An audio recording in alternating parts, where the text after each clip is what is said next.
Swayam Prabha. Digital India. Educated India.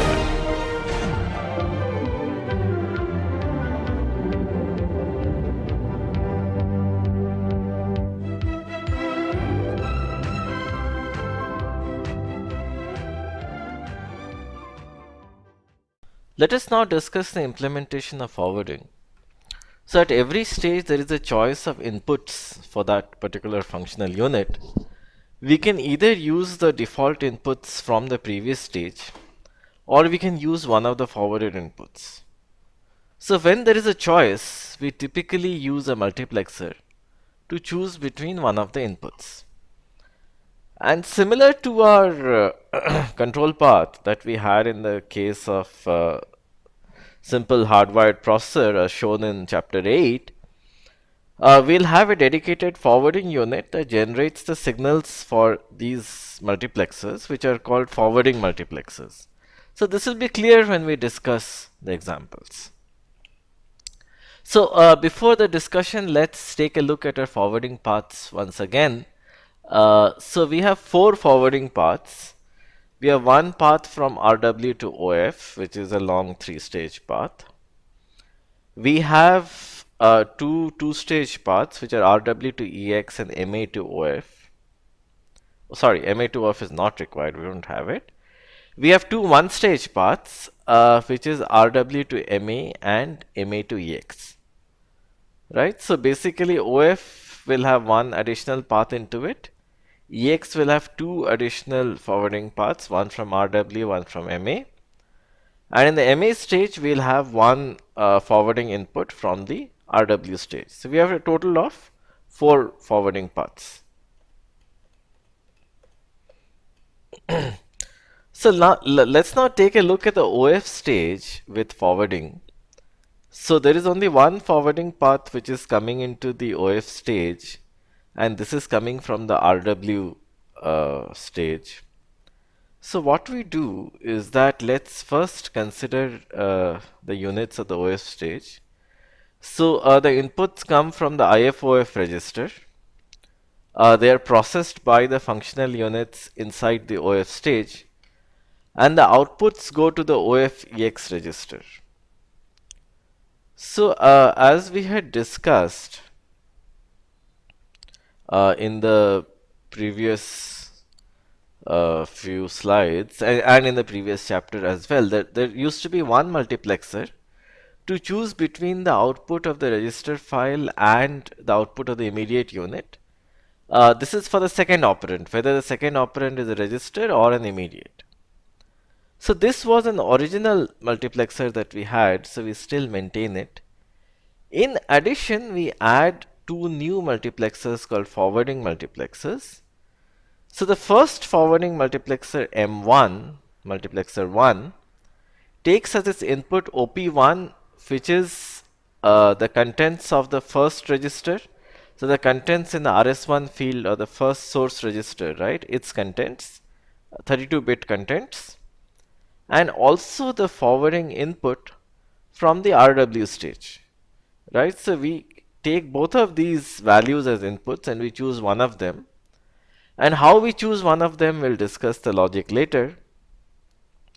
Similarly, at the end of the other register file port, OP2, which gives us the value of the second source register, RS2, we also do the same.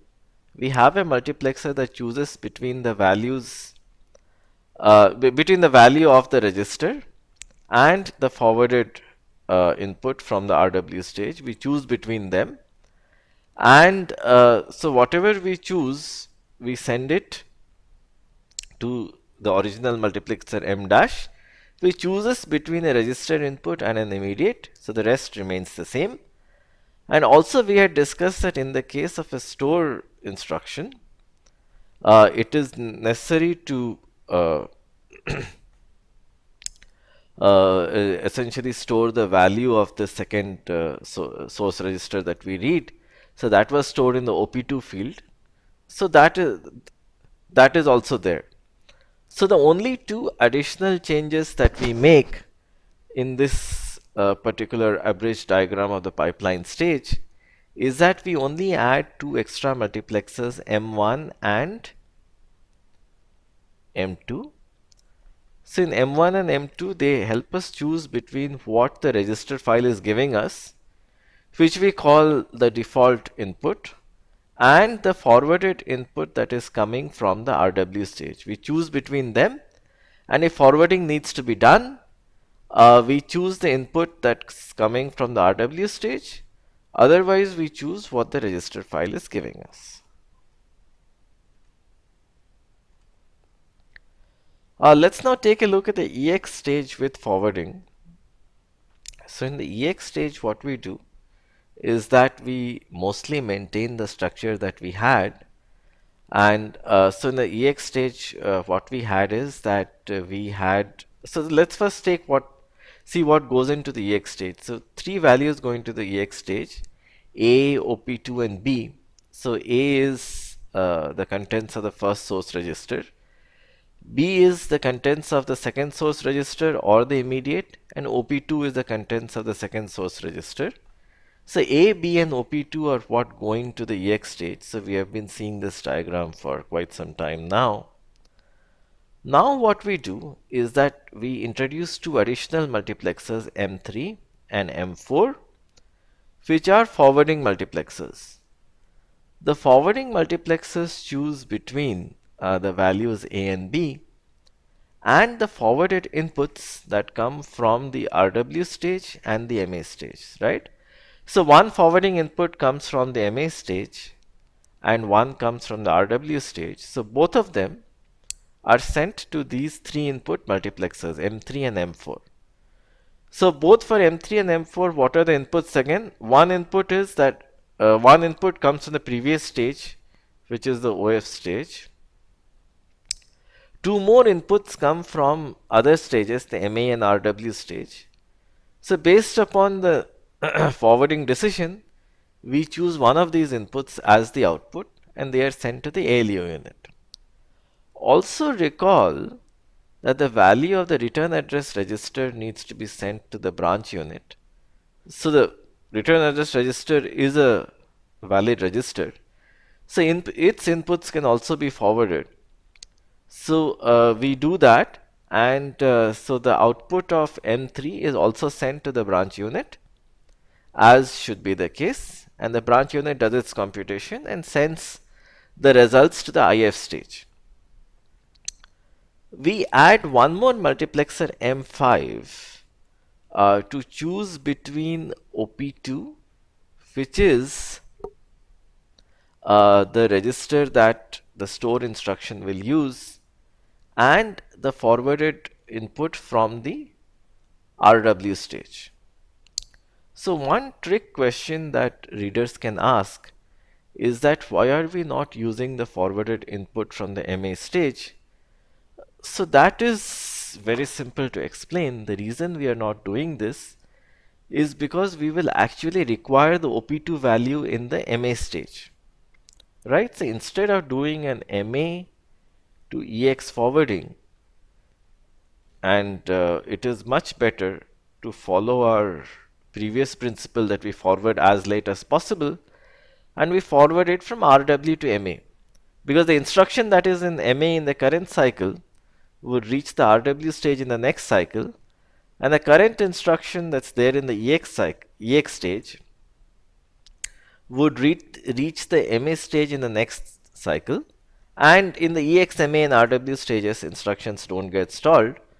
So just in case the value for OP2 is being produced by the immediately earlier instruction, we can get it from the forwarding path in the next stage, right? So we will reduce one input, and also we will go by our self-declared principle, which is that we forward as late as possible.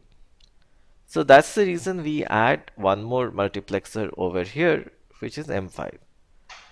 So what the reader would have noticed by now is that adding forwarding to an existing pipeline is actually very, very simple. It's super simple, and the idea is very straightforward, that for every input to the functional unit, we add a multiplexer before it. So let's assume that this is the functional unit. We add a multiplexer before it.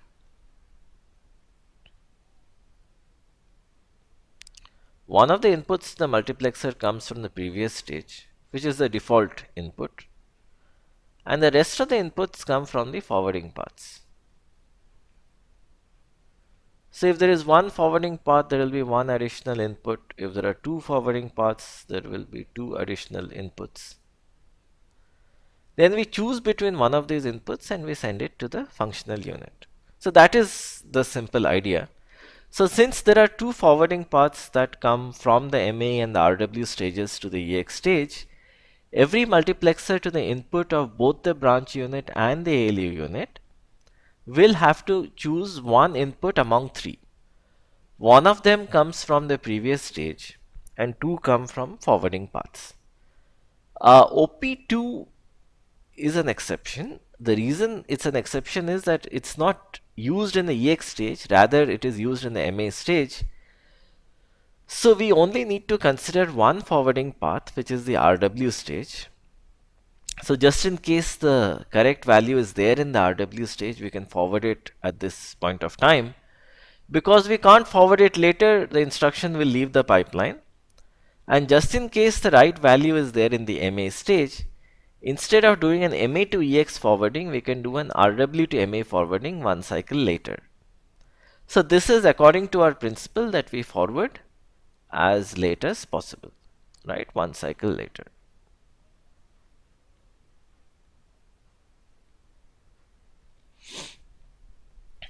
So let's now move to the next stage, which is the MA stage. In the MA stage also we maintain everything that was there in our previous pipeline.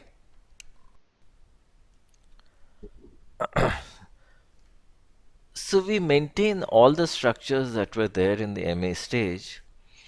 We maintain the memory unit and the data memory, we maintain everything. Let's first focus on the inputs and then we shall discuss the new structures that we add.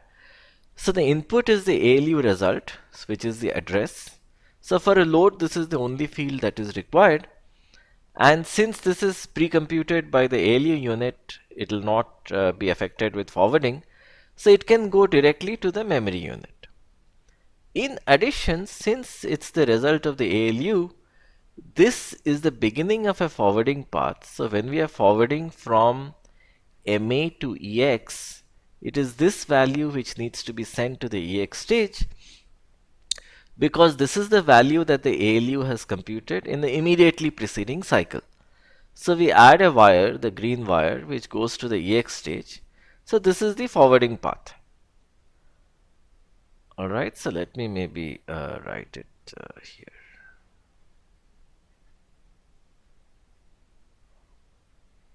Okay. Now in the case of a store, we need to save the contents of a register into memory. So this, we have been referring to the contents of this register as the OP2 field.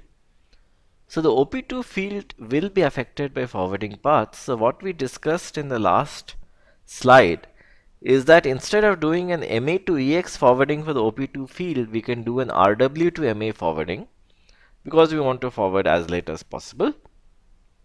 So we will use the forwarding path which is coming from the RW stage and going to the EX and OF stages. And what we shall do is that we will add a set of wires between the RW forwarding path and choose the OP2 field which is coming from the previous stage, which is the EX stage, and the OP2 field which is coming from the next stage, which is the RW stage. So we'll add a single multiplexer, which is multiplexer M6. It's our sixth multiplexer, which chooses between these two inputs for the value that needs to be stored. This value is then sent to the memory unit, and in the memory unit the load or store happens, and the result of the load is sent to the MARW register. Recall that the store does not have a register result, so it will not produce any output other than writing to memory.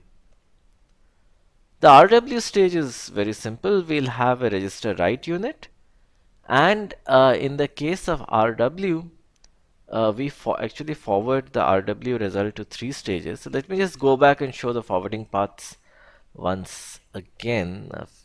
So our forwarding paths are RW to OF, RW to EX, RW to MA. So RW is the biggest forwarder in that sense. It forwards to 3 stages. And MA to EX. MA to EX, we have already seen the forwarding path. We need to take a look at these 3. So let's go to this path. So the register write unit, the value that it receives from the previous stages, the value that needs to be written into the register, the same value is forwarded to the OF, EX and MA stages via a forwarding path. So this is fairly simple. Some students might find it slightly difficult to understand it for the first time. As a reason, let's go back to the abridged diagram shown over here. So what we see is that so let's first the abridged diagram remains as it is. I have not shown the interlock units for reasons of simplicity, but the interlock units will also be there. So if I have forwarding, the only additional structures that I shall have is these blue multiplexers, and if you will count, there are 6 of them: 1, 2, 3, 4, 5 and 6. We added 2 multiplexers in the OF stage. The multiplexers choose between the value that's coming from the RW stage, right, the last stage, and the inputs generated by the register file. So you have this multiplexer and this multiplexer. In the EX stage, we add 3 multiplexers because EX receives forwarded inputs from 2 stages, from the MA stage and the RW stage. So each of these 2 multiplexers chooses between the default input coming from the previous stage and inputs coming from the MA and RW stages respectively. We need to add one more multiplexer for the store value, because the store value might be coming from the RW stage. So this chooses between the value, the default value, and the value coming from the RW stage. Then in the MA stage, so MA stage is both a consumer and a producer of forwarded information. So the value it receives in the previous cycle can be forwarded to other stages, namely the EX stage. So we add this green line over here, which is a forwarding path.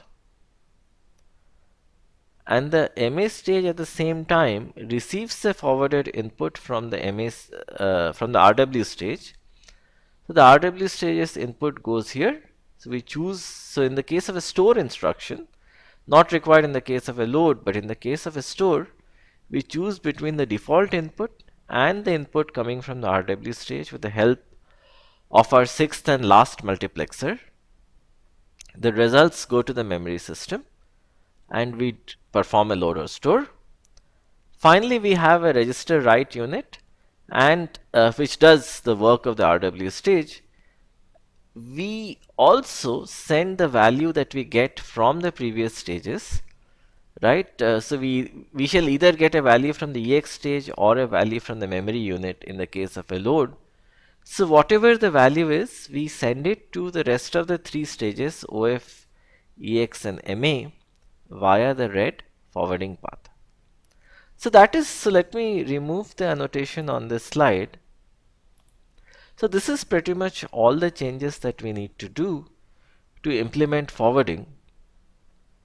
And it's not much. So if you think about it, we have added 6 multiplexers to choose between the default inputs and forwarded inputs. The 6 multiplexers, I can have a laser pointer here. Yeah.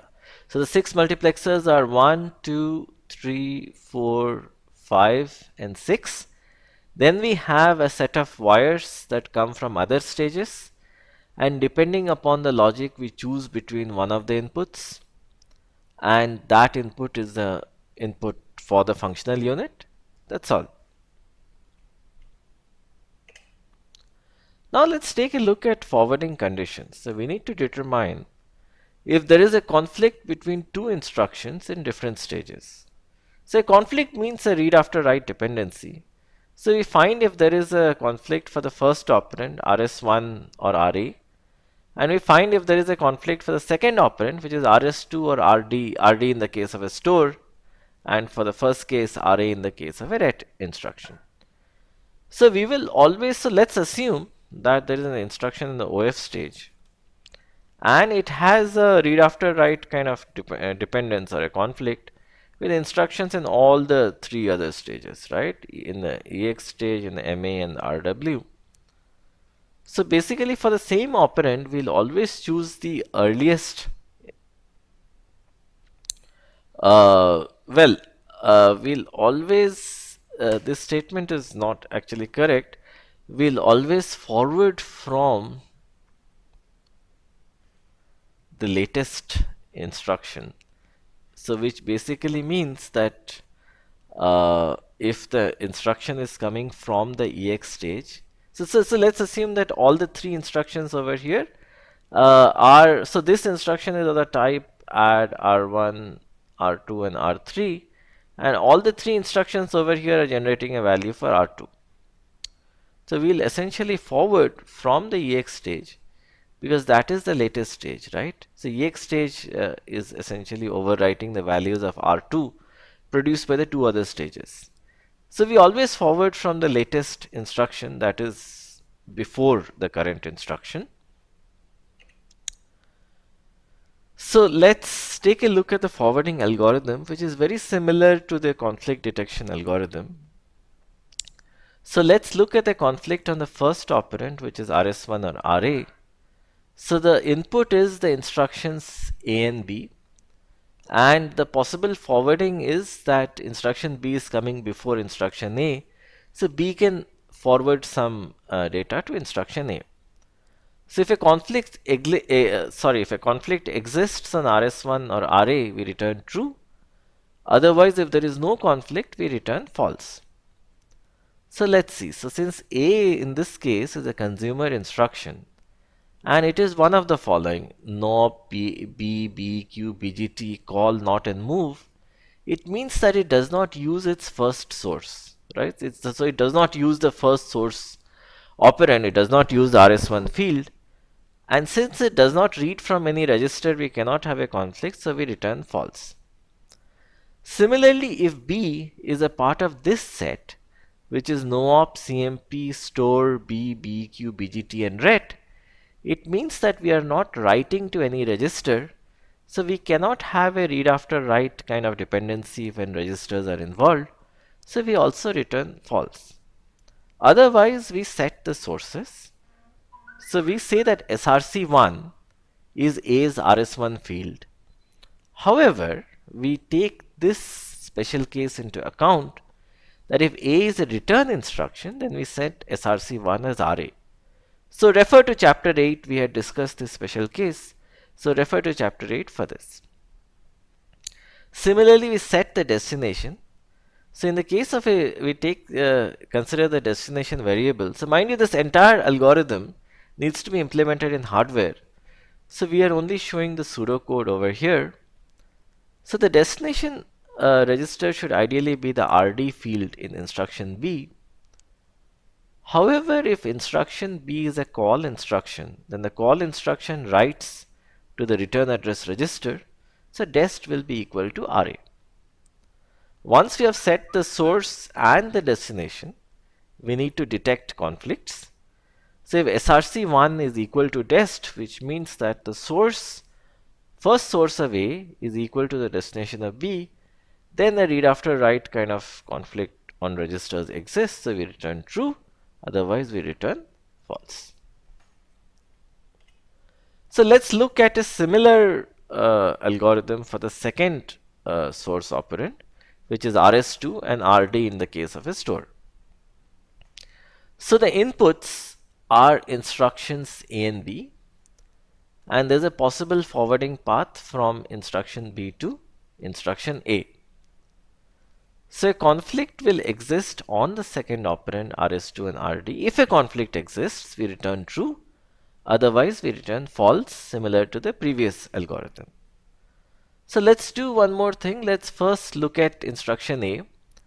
So if it's a part of this set, no op B, BQ, BGT, so it's a branch instruction or it's a call instruction. This means that it does not read from any register. In specific, it does not use the second source operand of the register, source operand of the instruction. So since it does not read from any register, let's straight away return false. Now, let's consider instruction B. So again, if instruction B is a part of this set, no op, compare, store, branch, different flavors of branches and return, it means that it does not write to any register.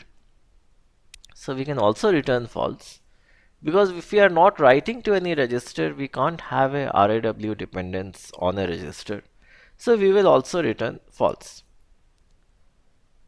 Now let's see if the second operand is a register or an immediate. So let's do this little check, and we had done the same check for interlocks. So let's do it right now. So if A is not a store instruction, so why do we again say that A is not a store instruction? Because a store instruction by default has a second source, right? So store instruction has two sources pretty much. It does not have a register destination. And the store instruction has an immediate as well. So again, you can see that this is a consequence of the special case that was done for store instructions. So the moment we have special cases, we require a lot of logic in the pipeline to handle these special cases. So that's the reason special cases should be avoided as far as possible. But when we did make an exception for the store instruction, we didn't have a choice. So coming back, if A's immediate field is set to 1, this means that it does not have a second register source. So we can happily return false. So this means that the second register source, does not exist.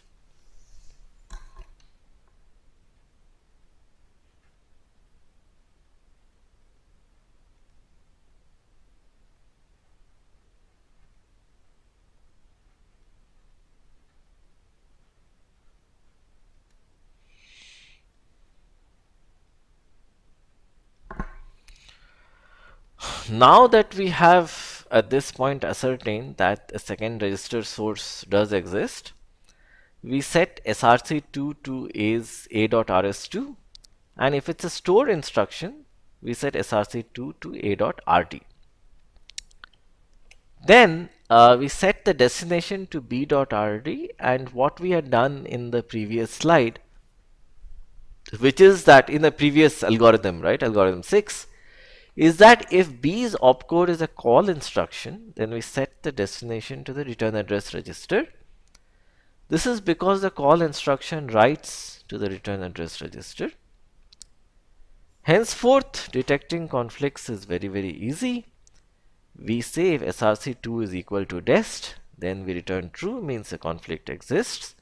There is a read after write dependency with registers involved. Otherwise, we return false. So this was the algorithm for the second source register. Let us now look at the relationship between interlocks and forwarding, because we will still require interlocks, so we'll still require a data log. So we'll require it to check for the load use hazard, right? So the load use hazard exists, which means that in consecutive stages, we have a load first, and then an instruction that uses the result of the load, an ALU instruction in the EX stage which uses the result of the load, will have a load use hazard, so a stall needs to be introduced. The way we shall do this is that if the instruction in the EX stage is a load, and the instruction in the OS stage uses its loaded value, and it will use it also in the EX stage, right? Then we need to stall for one cycle. So this is the load use hazard. And so this is very easy to detect. We can use our same conflict detection circuitry to find the existence of a load use hazard, and then use the same circuitry to stall for one cycle.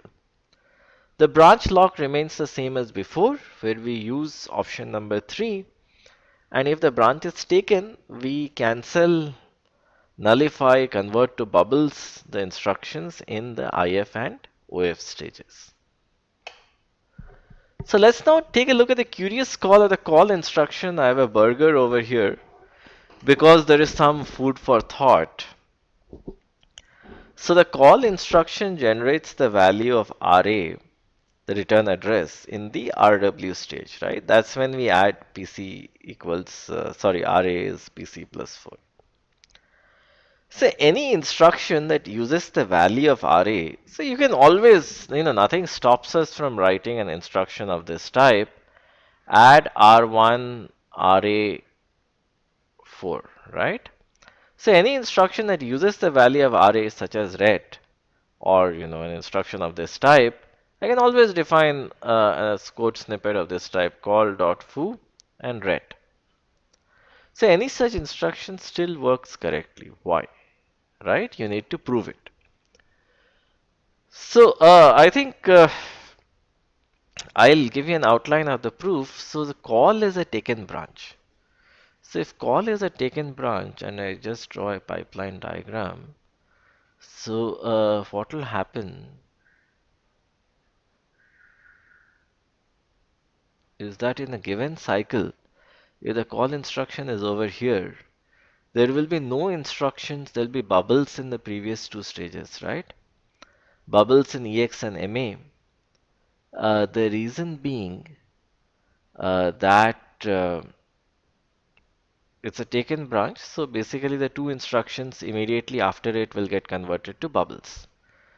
So the earliest point, the latest point at which instructions can be there is at this point. So here you can have an instruction which will use the value that the call instruction will produce, and this can use the RW to OF forwarding path, right? No problem in that.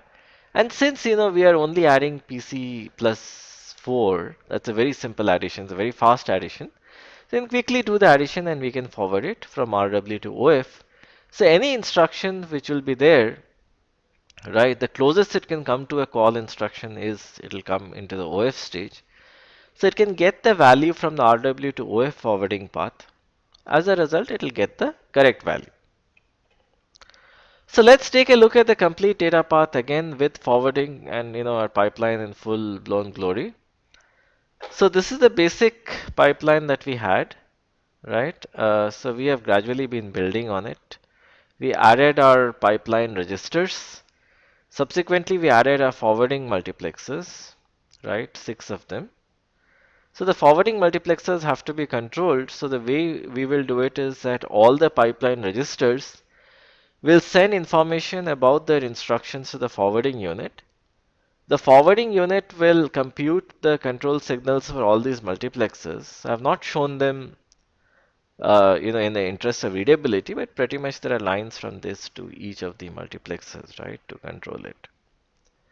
Similarly, we'll have our data lock and branch lock circuitry exactly the way we had before. No difference in that. It is just that the data lock logic changes. It becomes slightly more simpler. That's the reason I have not taken inputs from the other two stages into the data lock unit. It's only the IFOF stage and the OFEX stage because this instruction and this instruction, these two matter for computing if there is a load use hazard or not. So that's the reason inputs have been taken only from these two registers, and the stall and the bubble circuitry remains the same.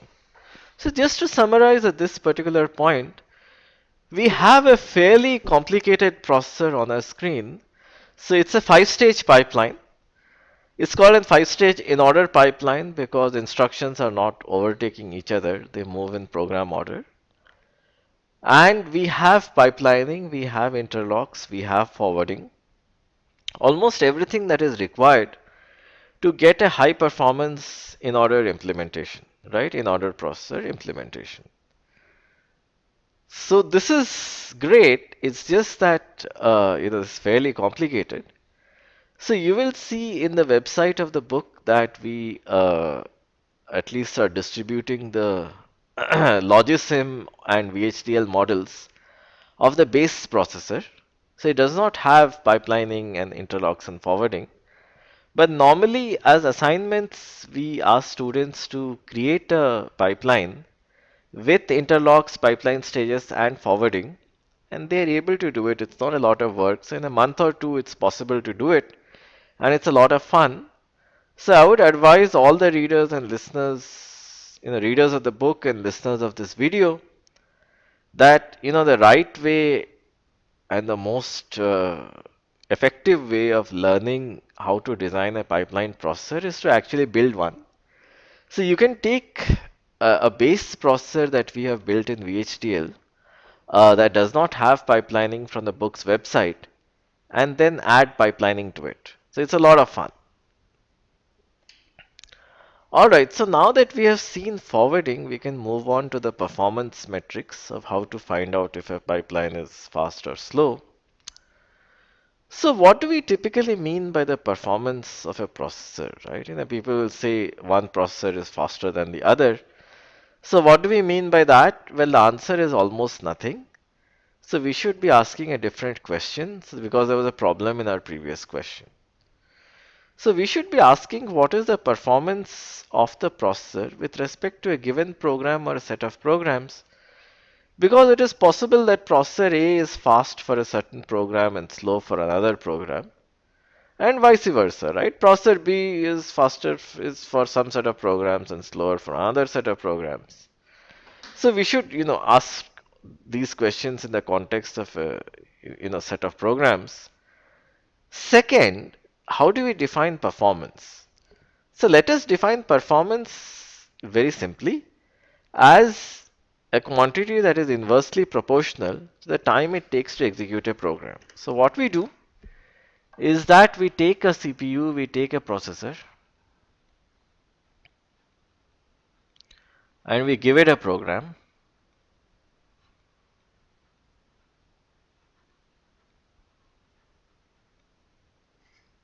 To execute, and simultaneously we start a stopwatch, right? So I'm a bad drawer, so hopefully this is showing a watch. So we start a stopwatch, and so the program starts and the program ends, and the total amount of time it takes, that is indicative of the performance of a processor. So the faster is the processor, the slower, the faster is the processor, the less is the time it takes to execute a program. And we essentially refer to performance as a quantity which is inversely proportional to the time it takes to execute a given program. So you will typically hear many other things, clock frequency and number of cores and so on. So performance is none of that. Performance is simply a quantity that is inversely proportional to the time it takes to execute a program. So if you want to compare processor A and processor B, then you take processor A and processor B, give both of them the same program to execute. The one that is faster has higher performance, the one that is slower has lower performance. So let's do a little bit of math and let's derive what is called the performance equation, which is very, very important. Is the crux of the entire pipeline math. So let us define the time a program takes as a number of seconds, right? So then let's do a little bit of very, very simple algebra. So let us say number of seconds divided by the number of clock cycles multiplied by the number of clock cycles divided by the number of instructions. So this is the number of instructions that the program actually executes on the pipeline, right? So let's assume this is the number of dynamic instructions. So let me just quickly differentiate between static and dynamic instructions. So assume there is a for loop, right? So it is possible that in the body of the for loop, inside the binary of the program, there are only 10 instructions. But if the for loop is running for 1,000 times, the number of instructions that the processor is seeing is 10,000, right? 10 times 1,000.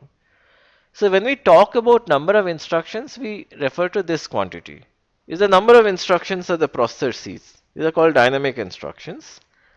And then we multiply it by the number of instructions. So what we see is so it's a simple algebraic thing that we have done here.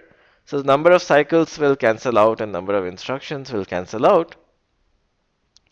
Oops, sorry, this should be a multiplication over here. So number of seconds divided by number of cycles is actually 1 by the clock frequency, because the clock frequency is the number of cycles per second. So this is 1 by the clock frequency, 1 by f. So f comes in the denominator here. The number of cycles divided by the number of instructions is called the CPI, cycles per instruction. This is very important. And the number of instructions we'll refer to as num-insts. So pretty much the time that a program takes is CPI, the number of clock cycles per instruction, multiplied by the total number of dynamic instructions in the program that the processor sees, divided by the frequency. So as you can see, this is the time a program takes. It's not just the frequency, there are other variables. So let us define performance, which is a quantity which is proportional to 1 by the time. So performance is 1 by this, right? So we will say, so this will basically be f divided by CPI times number of instructions. Let us refer to 1 by CPI as IPC. IPC is instructions per cycle. So the performance will be proportional to IPC, instructions per cycle, times the frequency divided by the number of instructions. So this is a very, very important equation. It's very simple. It's very important, and most of the students get it wrong. That makes it even more important. And still, we will appreciate this equation in many of its forms, but let's at least try to memorize it for the time being. So this says that the performance of a processor with respect to a given program is the IPC, the number of instructions on an average that we execute per cycle, multiplied by the frequency divided by the number of dynamic instructions in the program. So it's three quantities determine the performance, not one, but three. That's important to remember. And what are the units of performance? Well, they are arbitrary. So you can think of it as 1 by seconds, but it's not important. It's arbitrary. As long as the definition is being used in the same manner, it's being used consistently. Alright, so let's again remember the performance equation, which is performance is proportional to IPC, instructions per cycle multiplied by the frequency divided by the number of instructions. So the number of instructions, num-insts, let's see what determines it. So let us once again, for the benefit of the listener, differentiate between static instructions and dynamic instructions. So a static instruction is something like this. So the binary or the executable of a program will always contain a list of static instructions. So as we had shown in a for loop, if we have 10 instructions inside the for loop, right, then it's essentially 10. But now if the for loop runs for 1000 iterations, the total number of instructions that the processor sees is 10,000, and each 10,000 of them are dynamic instructions, which is pretty much a running instance of a static instruction. And this is created by the processor when the instruction enters the pipeline, right? So even if there are 10 instructions in the code of the for loop, if the for loop executes 1000 times, the 10,000, 10 times 1000, 10,000 instructions are pretty much being created by the processor. So a dynamic instruction, which is exactly num-inst, is the number of instructions that the processor actually sees.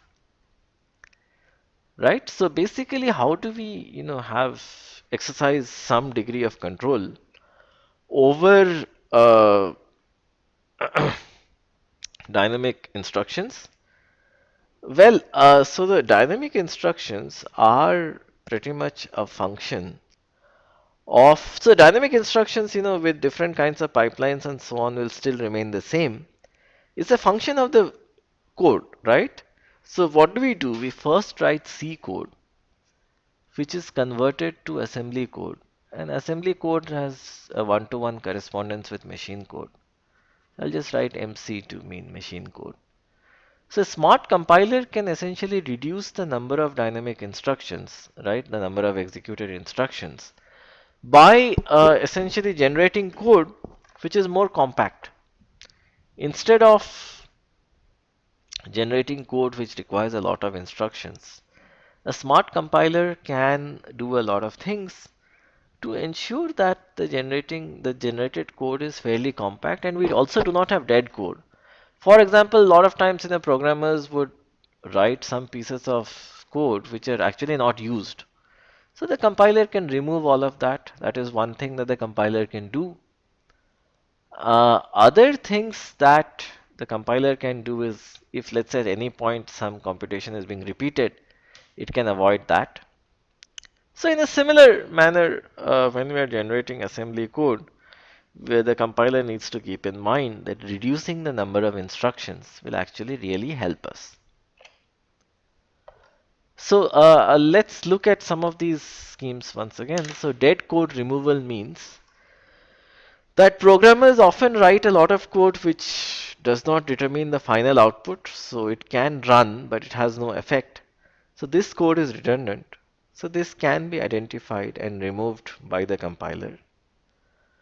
Often what programmers also do is they will create very, very small functions, and small functions have a lot of overhead.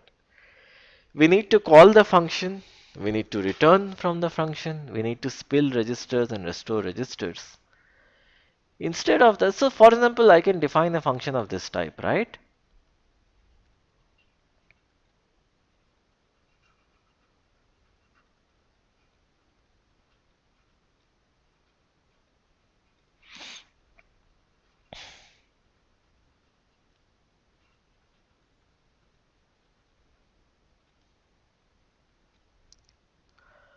Instead of that, it's a much better idea. So we can, write a piece of code which says y is equal to square of x.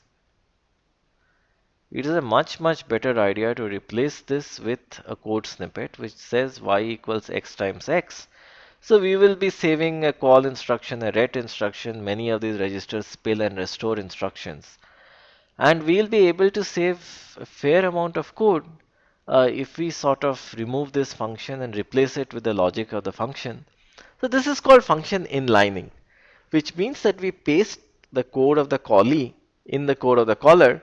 So compilers will do function inlining by default, and function inlining seriously helps us reduce the lines of code, especially lines of code which in a sense are not required.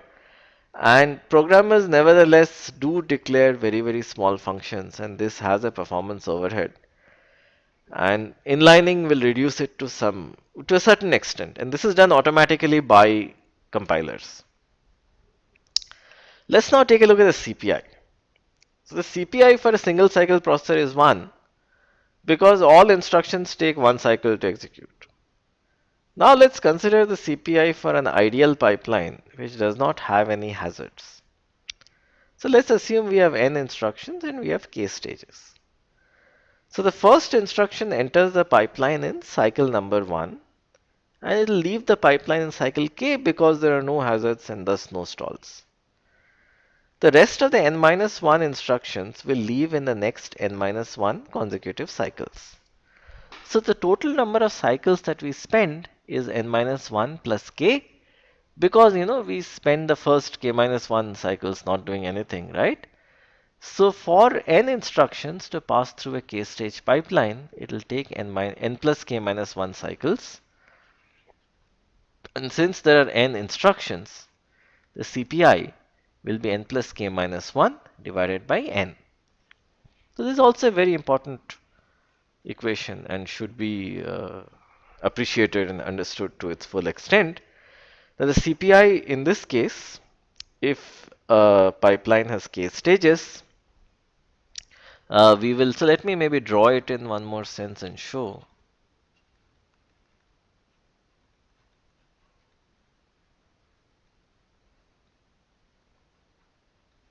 So in the first cycle, if the first instruction enters the first stage, then at the end of the kth cycle, it will leave the pipeline. Subsequently, in every single cycle, one instruction will leave the pipeline.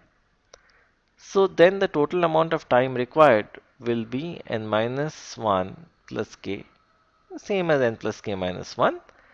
So CPI will be n plus k minus 1 divided by n. Let us now compute. So we have looked at the CPI. So what is the third component? It's the frequency.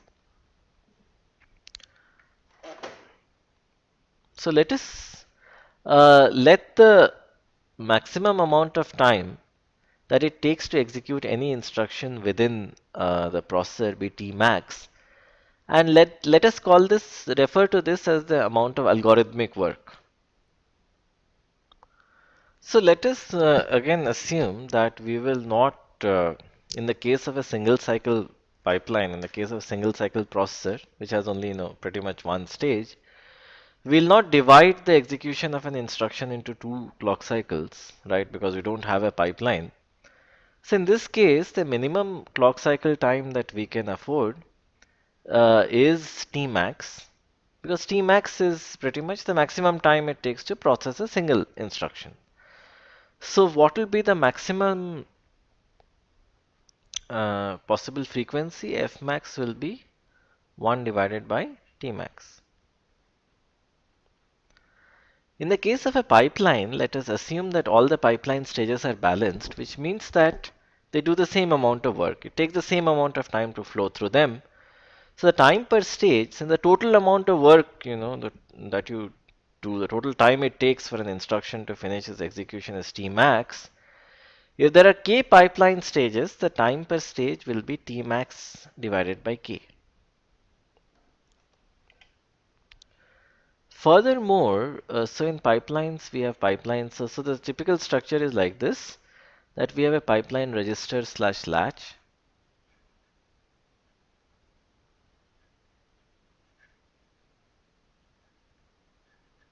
Then we have some logic, and then again we have one more pipeline latch. So a pipeline register and a pipeline latch is the same thing. So pretty much the delay is the time it takes to pass through this logic, right? The logic can be an adder, multiplier, MA stage, OF stage, does not matter. And the delay of this, passing through the pipeline register. So let the latch delay be L. So as I said, in the case of pipeline, a pipeline register and a pipeline latch are the same thing. Otherwise, they are not the same, but we'll interchangeably use the term pipeline register and pipeline latch, or just a latch. So let the latch delay be L. So the time per stage is T max divided by K, which is the amount of work that you need to do in the logic part, right? T max by K plus L. So the minimum cycle time that you can afford is T stage. As a result, if you want to set the largest possible frequency, right, run the processor as fast as possible, we shall thus have 1 by F, right? T stage is equal to 1 by F, where F is the largest possible frequency at which you want to run the processor. So 1 by F will be equal to T max by K plus L. So let me explain this formula once again. So let us assume that in a single cycle processor which is not pipelined, the maximum time it takes for an instruction to go from the fetch part to the register write part is T max. Now if we divide this into K parts, the time per stage will be T max by K. Also, when we are dividing it into K parts, the division is not always perfect. So so basically the signal also passes through a pipeline latch. The pipeline latch has a certain delay associated with it, so let's refer to it as L. So the total delay is T max by K, which is the amount of time it takes for the instruction to pass through the logic part of the pipeline, and the latch, which is T max by K plus L. So if we assume, so this is the minimum time, it'll take for one instruction to complete one stage. So if we assume that our frequency is the maximum possible value as large as possible, we'll have 1 by F is equal to T max by K plus L, right? So this will give us the largest possible, highest possible frequency. So let us now work and find the performance of an ideal pipeline. So let us assume that the number of instructions is a constant, right? So it's a grammatical mistake over here. So let's assume that this number is a constant. So the performance, and let's also try to, in a sense, remove the proportionality sign just for the interest of readability. The proportionality sign is still there, but since we are removing number of insts from the equation, we are assuming that it's a constant for all kinds of pipelines. Because this is a function of the program, it has nothing to do with the pipeline. We will have the performance well equal to, this is some sort of taking a little bit of liberty here, should be proportional, it doesn't matter. So it is F divided by CPI or F times IPC. So the F that we have computed is 1 by T max by K plus L, and the CPI that we had computed is N plus K minus 1 divided by N. A little bit of algebraic manipulation gives us this expression, and a little bit of algebraic manipulation then gives us this expression. Let's keep going forward. So in this case, what do we see? We see that latch delay is here. N is the, so let's look at what these terms mean. L is the latch delay.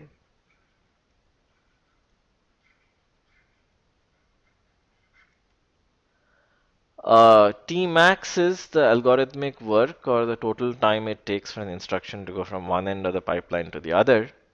Let's call it the algorithmic work. K is the number of stages.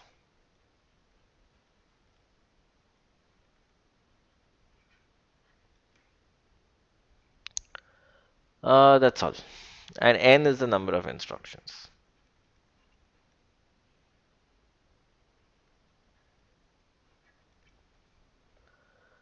So let us do one thing. Let's try to differentiate this equation with respect to K to find the optimal number of pipeline stages. So when we take a derivative with respect to K, this is the equation that we get, and this is the final solution that we get. This is the optimal number of pipeline stages. So as you see, in a pipeline with no hazards, the optimal number of pipeline stages is dependent on the number of instructions. So in fact, as the number of instructions tend to infinity, the number of optimal pipeline stages will also tend to infinity, which is not really a very practical thing, but since we have assumed an absolutely ideal pipeline, we are getting, very ideal yet unrealistic results. Also, the number of optimal pipeline stages in this case, the K, I would say K opt, right? K optimal is proportional to the square root of T max, square root of total amount of algorithmic work, and it is inversely proportional to the latch delay. So the higher is the latch delay, right? As the latch delay increases, the optimal pipeline stages actually decrease, right? And lower is the latch delay, we can have more pipeline stages. So given the fact that we have appreciated this, let us move to the case of a non-ideal pipeline which actually has hazards and interlocks and stalls and bubbles and everything. That will give us a much more realistic formula to work with, and we will use exactly the same methods of analysis. Before moving to a non-ideal pipeline, we'll just spend a quick half a minute discussing the implications of all the math that we did. So the first thing is that as we increase the latch delay, we should have, lesser pipeline stages, right? A lower number of pipeline stages. So this is because we need to minimize the time wasted in passing through latches, accessing latches. As we increase the amount of algorithmic work, we require more pipeline stages for ideal performance. This is because more pipeline stages will help distribute the work better and also consequently increase the overlap across instructions between instructions. The second is that as the number of instructions tends to infinity, the number of ideal pipeline stages also tends to infinity. and the higher startup time will get in a sense amortized in the long run. But again, this is for ideal pipelines, so let's quickly move to a non-ideal scenario, a realistic scenario. So ideal CPI ideal is 1 when you have no stalls. In reality, we do have stalls, right? So the ideal CPI is 1, when number of instructions also tends to infinity, but in reality, we do have stalls. So the CPI, the clock cycles per instruction, will be the clock CPI ideal, which in this case is 1, plus the stall rate. The stall rate is the number of stalls per instruction times the stall penalty, right? It will simply be a weighted mean. And this is also a very important formula, which should be appreciated and in a sense remembered for later use. So this is trying to say that in any non-ideal processor, the CPI or the clock cycles per instruction is equal to CPI ideal. CPI ideal is basically the CPI on a pipeline with no stalls. So there, every cycle one instruction will come out of the pipeline. So since every cycle one instruction is coming out, this clock cycles per instruction. So assume that we have a k-stage pipeline, right? At the end of the pipeline, we have a person standing here.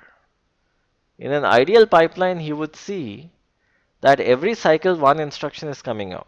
So the person would compute the CPI ideal to be equal to 1. Now assume that there are some stalls. If there are some stalls, the person here can also find that given an instruction, what is the probability that it will suffer from a stall? That's point number 1. And point number 2 is that if it suffers from a stall, for how many cycles does it stall, right? So that's the stall penalty. So we need to make some assumptions here for a k-stage pipeline. So let's make some standard assumptions which have been made in other texts as well. So let us assume that the stall rate is a function of the program and its nature of dependencies. Let us further assume that the stall penalty is proportional to the number of pipeline stages. This is a reasonable assumption to make. The reason that we say that is because if you have a 20-stage pipeline, for a load use hazard, we'll not stall for one cycle. We'll stall for some number of cycles which is proportional to 20, right? So we stall for one cycle in a 5-stage pipeline. But if we divide each of these single stages into 4 more stages, hopefully, we expect that instead of stalling for one cycle in a 20-stage pipeline, we might stall for 3-4 cycles, right? It'll scale. So both these assumptions are strictly not correct in the sense they cannot be mathematically proven, but they are sort of empirically observed, and people think that it more or less correlates with what they have seen in real experiments, and it also correlates with their common sense. So we'll use this to make a mathematical model. So we'll say that the CPI is the CPI that we have observed before, which is n plus k minus 1 by n. So this is pretty much the ideal CPI where we're assuming that n is less than infinity for a small value of n. Because this number, as n tends to infinity, this number as n tends to infinity, n plus k minus 1 by n will tend to 1, right? So let us assume that even for small values of n, this will be, this does capture an ideal CPI. Furthermore, let R be the stall rate. So we are saying that the stall rate is dependent on the instruction. It is not dependent on anything else. And since it's dependent on the instruction, it will remain independent of the pipeline. So this is one constant. And we say that the stall penalty is C times K, where K is the number of pipeline stages, and C is a constant of proportionality. So as a result, the stall rate, which is again independent of the number of pipeline stages, and the stall penalty, which is proportional to the number of pipeline stages, Ck. So stall rate times stall penalty is Rck. So given this equation, let us modify our previous equation. So we are assuming P is equal to or is proportional to. So we're taking a little bit of liberty here. And since number of instructions remains constant in the design space, we have removed it from our equation. So F is still 1 by T max by K plus L, but the CPI equation has changed. So this is the additional factor that has come. So let us further do some algebra and simplify this expression. So we come here. Now let's again differentiate this with respect to K. If we differentiate this expression with respect to K, we shall get the optimal number of pipeline stages. So then after differentiation, we come to this expression. As n tends to infinity, we get the optimal number of pipeline stages, let's call it K opt, is equal to the square root of T max. T max is the algorithmic work, divided by the latch delay, multiplied by R, which is the stall rate, and C, which is the constant of proportionality for the stall penalty, right? Square root of T max by LRC. So this is the result that we get after all our algebra. And let's quickly try to appreciate what this equation is trying to tell us. So for programs, so let's look at the implications once again. So let me just write it once again. K optimal is square root of T max divided by LRC. Right? L is the latch delay, R is the stall rate, and C is the constant of proportionality for the stall penalty. So for programs with a lot of dependencies, a massive number of dependencies, will have a high value of R, right, high stall rate. We will need to use less pipeline stages, right? Why is this case? Because we don't, so let's consider the pathological case where every instruction has a load use hazard with the instruction just before it, right? That is possible. So in this case, we actually don't gain much by heavily pipelining the processor, right? So pipelining only works when the number of dependencies between instructions are limited, such that we can even take actual benefit of pipelining will accrue, and the number of bubbles that we'll introduce will be low. So that's the reason as we increase the stall rate, it calls for a reduction in the number of pipeline stages. Now for a pipeline forwarding, the stall penalty will be lower, much lower. So C is smaller than a pipeline that uses interlocks, right? Because in interlocks we are stalling for more cycles, for 3 cycles. For forwarding, most of the time we don't stall, and even if we do stall, in the case of a load use hazard, we stall for only 1 cycle. So C is smaller. So in this case, for a pipelining that is using forwarding, since C is smaller, the optimal number of pipeline stages will actually be more. So for a pipelining with forwarding, it makes sense to make it deeper. Deeper means add more stages. So it will require a larger number of pipeline stages to get optimal performance. Let me maybe summarize this. Forwarding implies have more stages.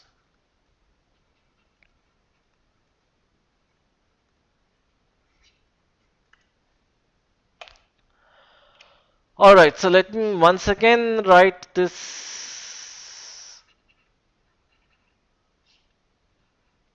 expression. So the optimal number of pipeline stages is directly proportional to square root of T max by L. So the ratio of square root of T max by L, which is the total amount of work that needs to be done to process a single instruction, divided by the latch delay, is not really changing across technologies. So even as transistors get smaller, so look, as transistors get smaller, T max will reduce because smaller transistors are faster, right? So for an instruction to go from the beginning of the pipeline to the end of the pipeline, it will take a lesser amount of time. Simultaneously, latches are also getting faster, right? Roughly by a similar factor. So T max by L will remain the same. As a result, the number of pipeline stages will not change very significantly. So this explains why the number of pipeline stages has remained more or less constant for the last 5 to 10 years. Because Tmax by L remains more or less constant, R is anyway dependent on the nature of the programs, and C is a constant which also remains the same. So since over the years as transistors get smaller, it's only Tmax by L that we expected to see some change in, but that is also not changing. So it does not really make sense to increase the number of pipeline stages. So let us now do a little bit of math. So hopefully we have understood this. So I need to make another very important point at this point. So what is the real advantage of pipelining? The real advantage of pipelining, let's actually go back to this equation over here. So there are three factors in performance. One is the frequency. One is the IPC. So the performance equation can be thought of like this: that the performance is proportional to the frequency multiplied with the IPC divided by the number of instructions. So what pipelining allows us to do is it allows us to crank up the frequency. So it's Tmax by K plus L. So as we increase K in a certain, so we're decreasing the time per stage, and so then we can crank up the frequency. If the frequency increases, hopefully the performance will increase. But simultaneously, as the frequency increases and the number of stages increase, so this K over here is getting offset by a K in the denominator. So the IPC, there'll be an effect on the IPC. The IPC will most likely come down. But at one point, you'll have a maximum. So for a lot of papers which have plotted the performance in the y-axis versus the number of pipeline stages, what they have actually found is that till one point, we can increase the frequency and we'll get higher performance.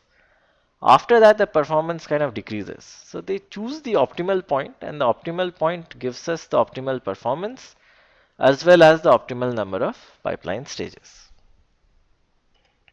See, anyway, students can plot this equation and see, for representative values and how things change. So let's consider a typical math. So let's consider two programs where the fraction of loads is 0.4, 40% loads, 20% branches, and 50% of the branches are taken branches. Another program which has 30% loads, 10% branches, and 40% of the branches are taken branches. The ideal CPI is 1 for both the programs, and let 50% of the load instructions suffer from a load use hazard. Assume that the frequency of P1 is 1 and the frequency of P2 is 1.5.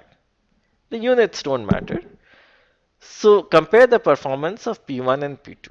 So we will see many examples of this type where you're given an instruction miss, you're given the fraction of load use hazards, the frequencies of processor 1 and processor 2, and let's compare the performance. So we know that the CPI new, right, the CPI is CPI ideal plus the stall rate times the stall penalty.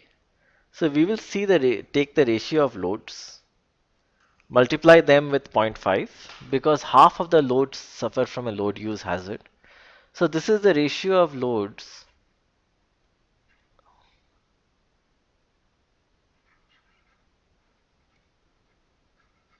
that have a load use hazard. So this is pretty much the stall rate. Multiplied by the stall penalty for a load use hazard is 1 cycle.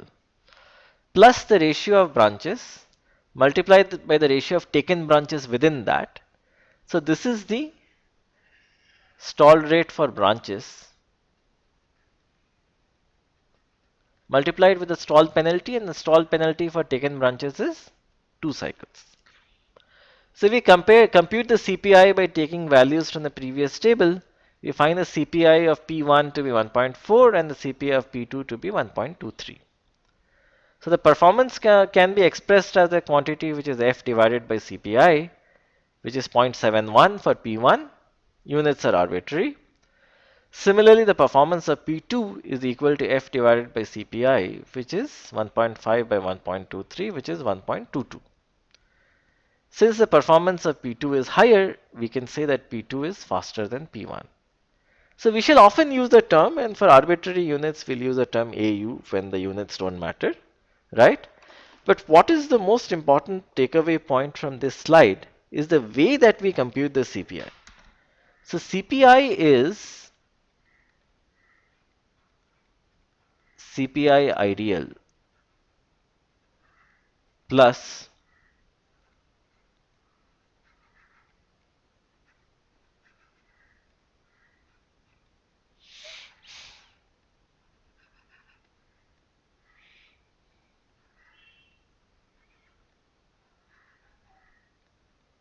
stall rate times stall penalty.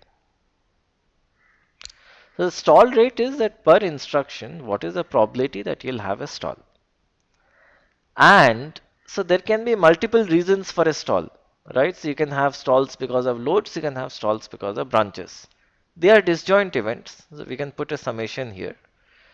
So for the case of a load, we observe that given an instruction, let's say ratio loads tells us that for every instruction there's a probability of 0.4 that it's a load. And for every load there's a probability of 0.5 that it will lead to a load use hazard. So the total probability that given an instruction it will lead to a load use hazard is 0.4 times 0.5, which is 0.2. And the stall penalty for a load use hazard is 1 cycle.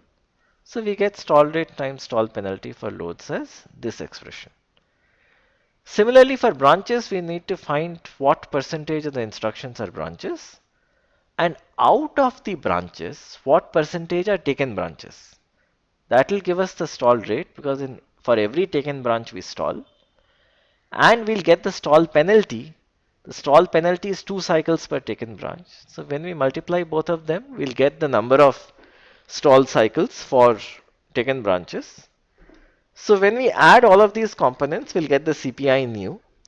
And subsequently getting performance is very simple because performance is proportional to F divided by CPI when the number of dynamic instructions are the same. Alright, so let's take a look at these factors once again. We have in a sense performance is equal to, well, we have been slightly taking some liberty, should technically be proportional, but we have been taking some liberty, let's keep on taking it. So performance is pretty much F times IPC divided by number of instructions, but number of instructions is completely dependent on the compiler. So I have sort of taken it out of this particular expression. Oops, sorry. So the frequency is dependent on several things. So what is the frequency? The frequency we said is 1 divided by Tmax by K plus L. So it's dependent on the algorithmic work, which is the time an instruction takes to go from the beginning of the pipeline till the end, divided by the number of pipeline stages plus the latch delay. So Tmax and L are completely dependent on the way that the circuit is made and the speed of transistors, right? So this is pretty much dependent on the transistor technology and the circuit. Transistor plus circuit technology.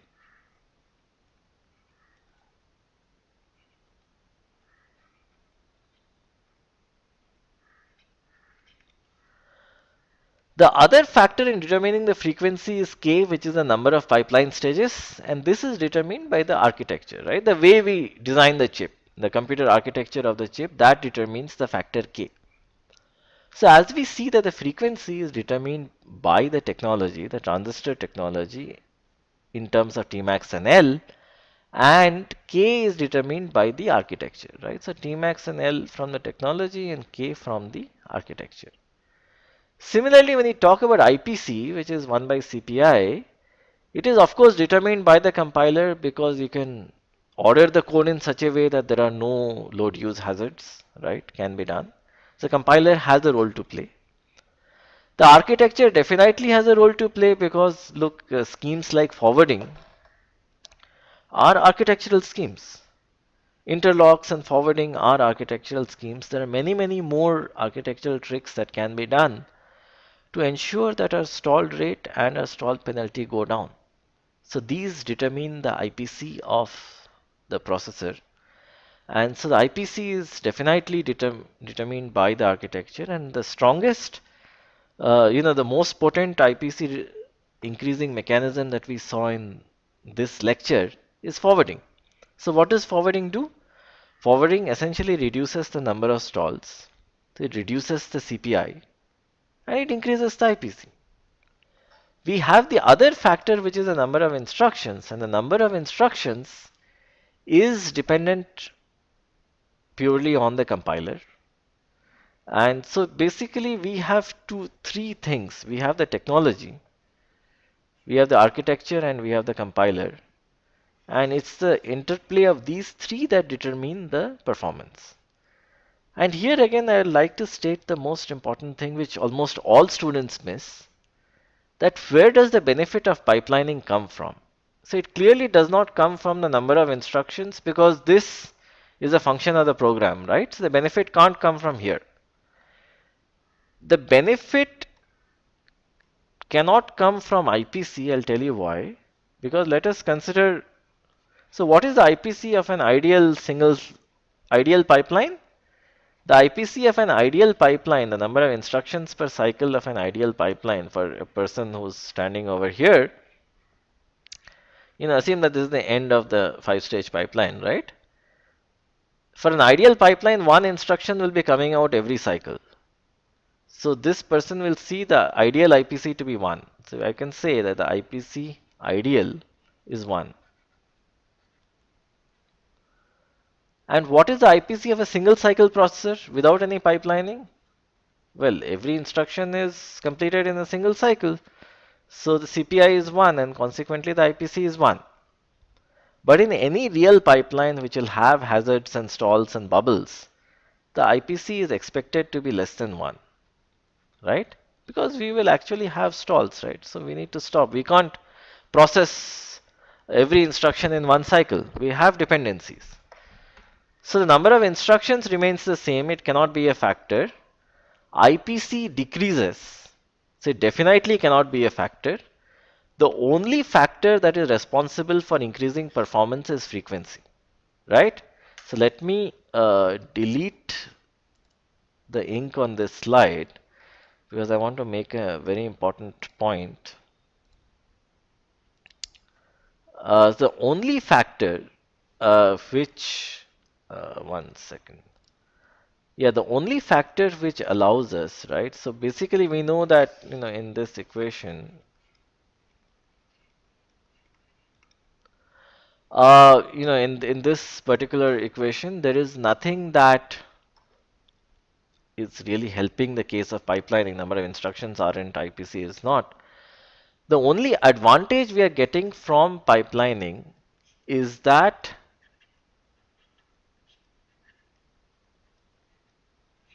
we can reduce Tmax by K by increasing the number of pipeline stages. So if we increase the number of pipeline stages, we can increase the frequency. And it is only this factor which is giving us the benefit that if we increase the number of pipeline stages, we will reduce the time per stage. As a result, we can increase the frequency.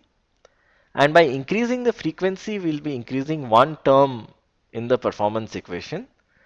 The IPC will maybe slightly decrease as we have been seeing, but that's okay. As long as the product increases, we are just fine. And so that's the advantage. The advantage of a pipeline, listen to this very carefully. The advantage of a pipeline is that it allows us to increase the frequency. When we increase the frequency, the numerator of the performance equation, one term of the numerator of the performance equation increases. And as we increase the frequency, we need to increase the number of pipeline stages also. Ultimately, that will have negative effects in terms of IPC. As a result, we can't increase the frequency arbitrarily high, but frequency will definitely, from our math, the optimal frequency will be 1 divided by Tmax divided by K optimal, which is the 1 square root of T max by LRC plus L, right? So we'll have an optimal frequency at which the performance peaks. So if let's say I plot the number of pipeline stages or the frequency versus performance, I will see, some uh, graph like this where there is an optimal frequency at which the performance is highest. And this is exactly what pipelining allows us to do. We can keep on increasing the frequency till some point, and we'll get higher and higher and better performance. And that's the advantage. Now let's say that we are not allowed to increase the frequency because somebody will say that this is not something that a transistor can support, or the power dissipation will become very high. So then the natural limits are placed on increasing the frequency. But still, if we are pipelining a processor and we don't increase the frequency, we are not going to get any performance benefit. The performance benefit only comes by increasing the frequency, and that's the crux of the pipelining idea. That if we don't increase the frequency after pipelining a processor, we get nothing in terms of performance. Only when we increase the frequency, we get something. There are, of course, limits to how much we can increase the frequency to. Even if, let's say, from this expression it comes out that the optimal number of pipelining stages is 20, there might be other constraints on why we can't have that deep a pipeline. And also the power that a processor dissipates is actually proportional to V square, which is V is the supply voltage times frequency. Right? So as we increase the frequency, the power dissipation increases. So this is also a problem. We can't have processors that dissipate a lot of power. So this places limits on the frequency, and placing limits on the frequency places limits on the number of pipeline stages that we can support as well. That's one reason why, at least over the last 10 to 15 years, the number of pipeline stages have remained roughly constant between 10 and 15, and the frequency has also remained roughly constant between 2 and let's say 3.5 gigahertz.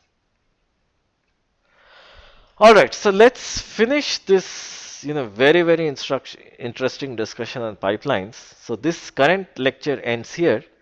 The last part, the fourth part of this lecture series, will look at advanced topics on how to handle interrupts and exceptions. So that will be the last part of this lecture series.